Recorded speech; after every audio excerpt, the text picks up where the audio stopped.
It's time now for a look at the latest in local news. In the news, Georgia Governor Brian Kemp sent out an executive order on July 31st stating that he's appointing Joe Arati as District 5 Commissioner on the City Jesup Council. He shall serve the remainder of Ray House's term, which ends on December 31st of this year. Governor cites Code Section 45-5-3-1, which gives him the authority to make the appointment due to the failure of the City Council to make the appointment, and he cites that code section as well, 45-5-3, that gives the council 45 days to make an appointment once the seat became vacant due to the passing of Ray House back on May 27th of this year. Attorney Michael Connor will swear him in before tonight's meeting. We'll bring you his comments here tomorrow on the local news. But again, Joe Arati selected by Governor Brian Kemp to serve the remaining term of Ray House on the Jesup City Council. Jesup City Council meets tonight at 7 p.m. at City Hall. On the agenda items under new business, discussion of tentatively reducing the property tax millage rate from 5.101 to 4.749, appointment on the Planning Zoning Board. Also, discussion to add public participation line item to the meeting agenda, and executive session to discuss personnel, items with the city manager, items with commissioners, items with the mayor, all that taking place tonight at 7 p.m. Have a full report for you tomorrow here on the local news. The county commissioners' agenda is out for Monday, August 7th. On the agenda under presentations and announcements, Bill Schuman will give a presentation on the concept plan for the TIA projects. Under old business and aging advisory committee appointment on the agenda. Under new business, consider to approve 2023 legislative leadership conference voting delegate for ACCG. Consider to approve discussion of the sold parcel 99-70-4. Consider to approve the meeting date for September as it conflicts with the Labor Day weekend. Consider to approve bids for landscaping services and discussion of CDBG Senior Center project. Items with the administrator, items with the county clerk. Consider to approve purchases over $15,000 in financials. Items with the commissioners, executive session, discuss personnel. Once again, that meeting is set for Monday, August 7th at 6 p.m. at the county commissioners meeting room. We'll be back with more news after this word from our sponsor, the commercial messages, so please stay tuned. In other news, we've got more from Friday's governmental meeting to discuss the upcoming vote on SPLOST 5, which is set for the month of March of 2024. County and cities of Odom, Jesup, and Scriven have to determine what the percentage breakdown of the funds will be and what the resolution will state to the voters. First meeting took place Friday morning at the Wayne County Airport. Here's more of the conversation which took place on Friday morning. We're responsible for a whole lot of residents of the unincorporated areas. And I'll give you an example. At any given time in Jesup, there's way more than 9,000 and something residents. I'd say it's probably double that, maybe more. You got all these kids that are in school. You got people at Walmart. You got people downtown. You have people at the hospital. A lot of those are your residents in the unincorporated areas. But when they're at the hospital and they need the fire department, it's not Scriven or Odom that's coming to them, it's Jesup.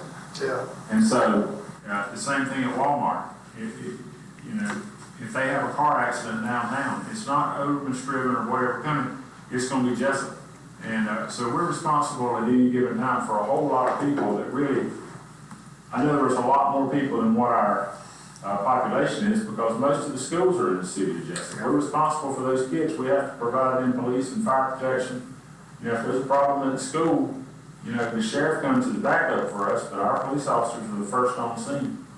And so, well, and you also benefit from the economic impact. Right. When they come there, they're spending money. Right. And that helps y'all out a lot as well.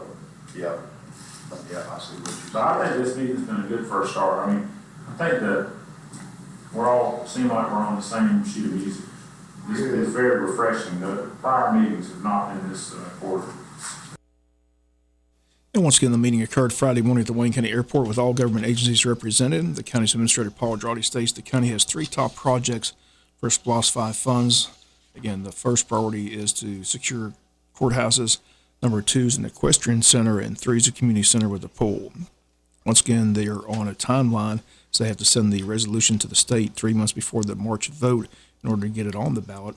They plan to meet again several times before now and then. WIFO film will continue to follow the story as it develops. Cities of Jesup, Odom, and Scriven stated that priority number 1 is the percentage breakdown of the funding.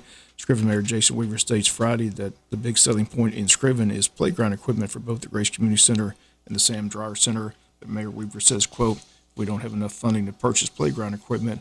We won't be buying any playground equipment. It's that simple," end quote. He says they need to know how much funding they'll receive from SPLOST 5. City of Odom just recently established a police department. Mayor Greg Rocher says at this point they don't have a place to locate the police department, so they're hoping that the SPLOST 5 funds will correct that problem. They're currently sharing space. City of Jesup focusing on infrastructure in the new industrial park, which they state will need plenty of funds to secure the project. Once again, Friday's meeting was the first time that all the government agencies met to discuss SPLOST 5. Once again, the vote by the voters in Wayne County takes place in March of 2024. We'll be back with some final news notes after this word from our sponsor, other commercial messages, so please stay tuned. Final notes and news. Long County schools begin today as several counties in the 912 area code begin today. Wayne County Public Schools begin Friday. All schools here in Wayne County have open house scheduled for Thursday, August 3rd from 3:30 to 6 p.m. At the high school, they have a freshman orientation that day from 12:30 to 3 p.m. They state lunch will be served for those incoming freshmen at 12 noon on Thursday. Open house for pre-K students and their parents takes place Thursday, but the time is from 1 to 2. They want the young children to be able to avoid the large crowds. Parents and students of pre-K students should go to their school where their child is registered to meet their teacher and see the classroom. Arthur Williams Middle School hosting Jump Start for all incoming sixth graders today. That takes place at the school from 5:30 to 8 p.m. Again, a reminder, the Wayne County Board of Tourism this Saturday has their Touch a Truck inaugural event. Again, it's a back-to-school event sponsored by the Wayne County Board of Tourism. It takes place from 9 to 2 in downtown Jesup. The event, Touch a Truck, will feature heavy equipment, emergency vehicles, tow trucks, bucket trucks, along with food and informational booths, all where kids can see them up close. The event will be centered around West Walnut Street between North Macon and Northeast Broad Streets. Streets will be closed for the vehicles. First hour of the event is going to be a quiet hour for sensory-sensitive children. During this time, no sirens will be used. Visitors are encouraged to shop local businesses in the downtown area for back-to-school supplies. For vendor or booth information, contact Heather Altman at the Wayne County Board of Tourism office at 912-427-3233. For vehicle participation information, contact Donnie Ray at 912-424-0376. Once again, Touch a Truck, sponsored by the Wayne County Board of Tourism, taking place in downtown Jesup this Saturday from 9 to 2. That's going to do it for the latest in the local news. Sports coming your way in a few minutes. Bob Morgan's have a great day.